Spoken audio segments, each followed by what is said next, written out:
catching up with Alex Neuse from Gaijin Games. It's not the first time you're here. It's not the first time we're playing a Runner game here, but Runner 2 just launched on the Wii U, like celebrating iDÉAME, right? Yeah. How's the reception going for the game and the other versions? And Oh, we couldn't be happier with the reception. People really seem to be liking the game a lot, which is exciting for us because we like it. And you know, when you put a game out there, you never know exactly how people are going to react. But with Runner 2, they have really enjoyed the game, and it's nice to be at iDÉAME and see their faces when they play it, and they get frustrated, and then when they succeed, they scream and yell, and they smiles. It's great. It's really good. that's really nice because 2 years ago, same event, you told me that you were doing a new game, you were making a new game, I think it was this one, and you told me people might be surprised of what we're doing, maybe disappointed.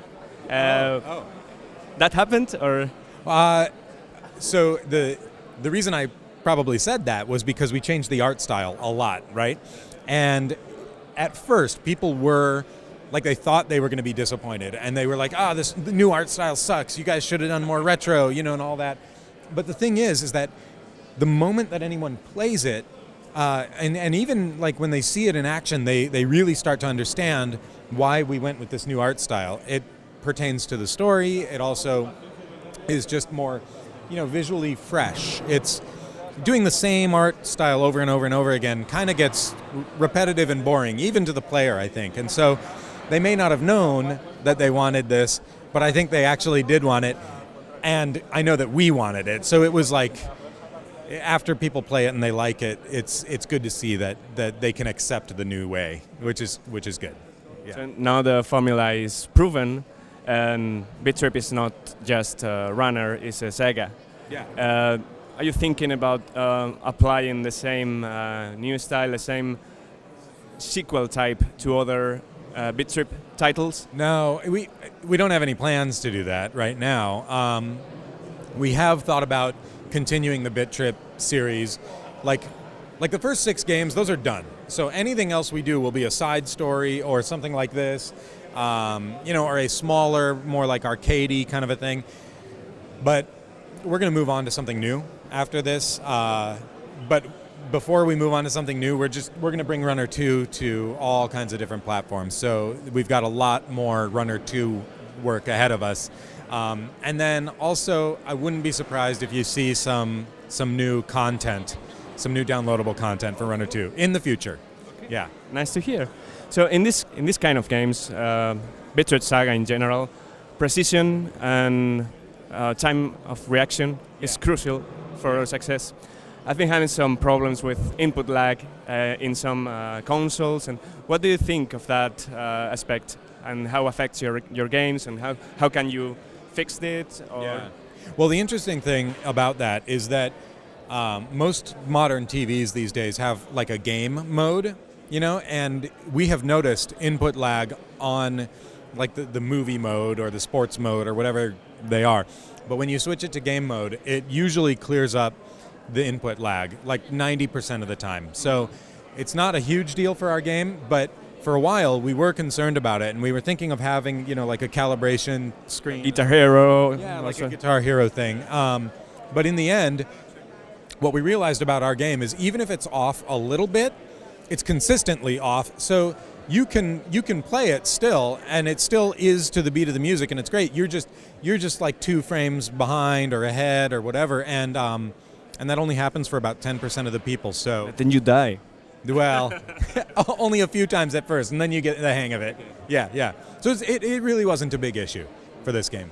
May I ask about the Charles Martinet story? Oh, yeah. Because I found it awesome that he was putting his voice on this. Yeah, what do you want to know about it?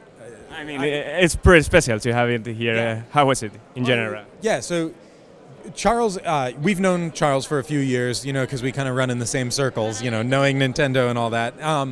And we were looking for a voice actor to do the, you know, all of the narration and stuff. And Charles, you know, we asked him if he would be willing to audition, and he did. And we really liked the vibe that he brought to it. And, you know, so we worked with him, and it was really fun. And in fact, at the beginning of the game, when it loads, you've seen, I'm sure, like all the weird advertisements for the products, like Uncle Dill's Dills, it's a garden sausage, that kind of stuff.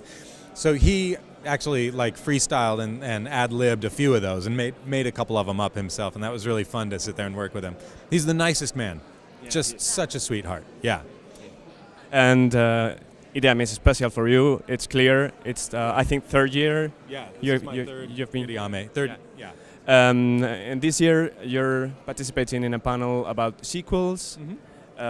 What are you sharing about? What advices are you giving about sequels and maybe evolving an initial concept? Or Yeah. Well, I mean, I don't want to give too much away because we're going to do it in the talk, but. So we don't have to go. Yeah. Oh, yeah. Exactly. Yeah. You're just going to go and ask everyone who's on that panel. No. So for me, a sequel is the best when it changes something up. You know, like I've played games and I've thought I want a sequel. I want more of the same. And then when the sequel is just simply more of the same, I get bored.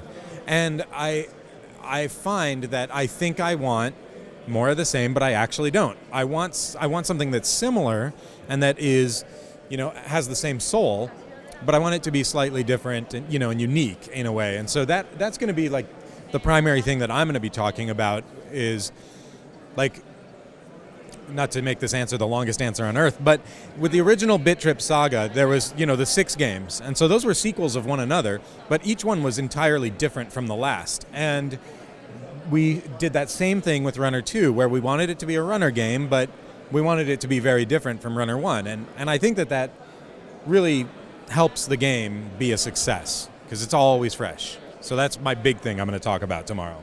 Yeah. That's a good summarize. Okay, good. You love iDÉAME so much that you designed the poster like 2 years ago or something, or 1 year ago. Yeah, 2 years ago. And Tomorrow Corporation designed this year's poster. Which one is better? Oh, you know, you can't say. You just can't say which one is better.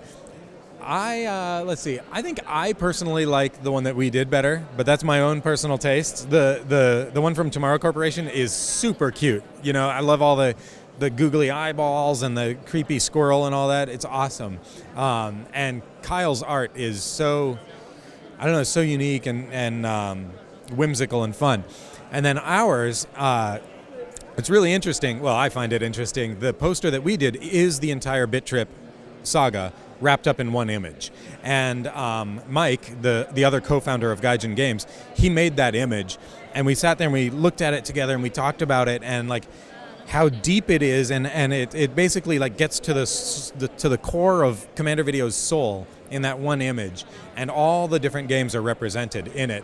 So to me, because I know the history of that image, I think that's why I like it better, you know, and I'm sure that Tomorrow Corporation loves theirs, and they should, because it's awesome.